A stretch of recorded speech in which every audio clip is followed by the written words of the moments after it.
ভাষায় ফরজ ম্যান্ডেটরি তোমাকে পড়তেই হবে যদি তুমি সফল হতে চাও, সাকসেস হতে চাও। নাম্বার 1 কি টু সাকসেস অ্যাকর্ডিং টু ইসলাম। সফল যদি হতে চাও এক নম্বর চাবি হচ্ছে তোমার কি বাস আলু আহলা যিকরি ইন কুনতুম লা তা'লামুন।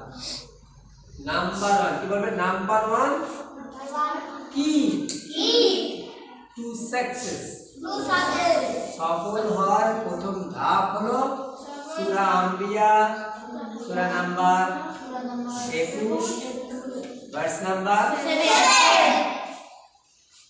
সূরা নাম্বার 20, সূরা নাম সূরা আম্বিয়া ভার্স নাম্বার 7। ভাই বলো ভার্সটা কি?